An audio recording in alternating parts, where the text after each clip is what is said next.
माननीय मुख्यमंत्री नायब सिंह सैनी ने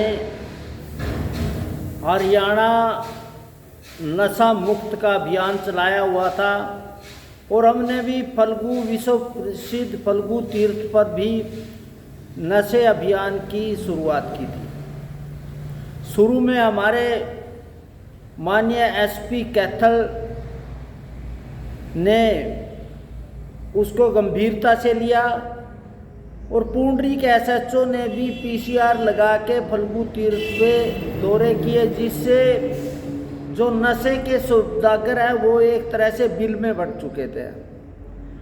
लेकिन अब कुछ दिनों बाद एक बार फिर जो चिट्टा जो जानलेवा है उसके सौदागर गली गली में फिर घूमने लगे और बेचने लगे हैं। अब पहले ये चिट्टा एक ऐसा नशा है जिससे आदमी नौजवान एक तरह से नकार हो जाता है, वो काम करने के लायक नहीं रहता, सोचने पढ़ने के लिए लायक नहीं रह जाता और लगभग अगर 3 या 2 साल खाएगा तो उसकी मौत निश्चित है।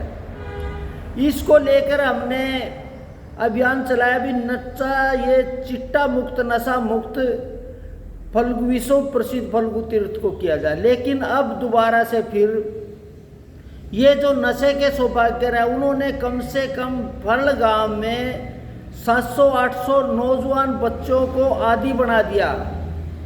उनको फ़ोन पर डिलीवरी हो रही है और अब पहले तो था कि जब वो पकड़े जाते थे उनको 10-20 रुपए दे के छूट जाते थे।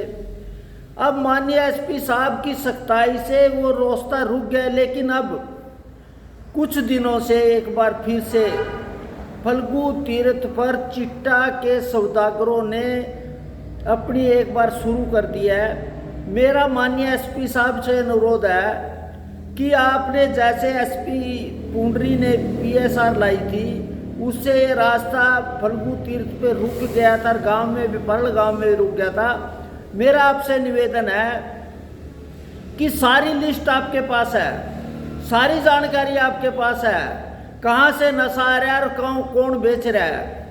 लेकिन अब वो सरेआम खुले तौर पे बेच रहे हैं। मेरा उससे कहना है कि पुलिस प्रशासन को आप सख्त करें और इनके खिलाफ एक्शन करें।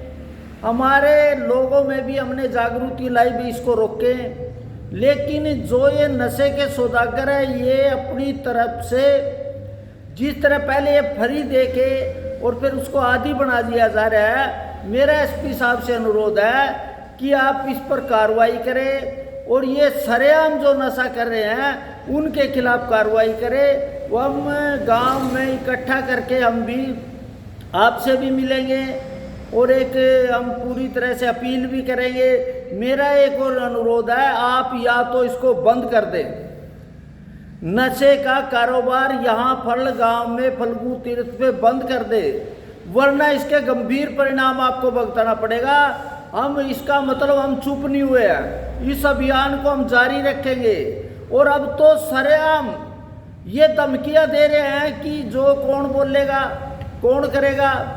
ना मैं डरने वाला हूँ ना मैं झुकने वाला हूँ, लेकिन नशा अभियान के खिलाफ या तो नशा के सौदागर जी यहाँ रहेंगे या मैं रहूँगा। इस बात का परिणाम है अब मैं कल से ही माननीय मुख्यमंत्री जी से मिलूँगा और उनको भी बताऊँगा कि ये जो नशा है उस पर बंद होने के बाद अब एक बार फिर शुरू हो गया। अब माननीय एसपी साहब से मेरा अनुरोध है इसको तुरंत इस पर कार्रवाई की जाए। नाम आपके पास है, सारी जानकारी आपके पास है, सीआईडी को सबको पता है, एसएचओ साहब को पता है, इसलिए इसके खिलाफ कार्रवाई की जाए। कल को हम माननीय मुख्यमंत्री से भी मिलेंगे।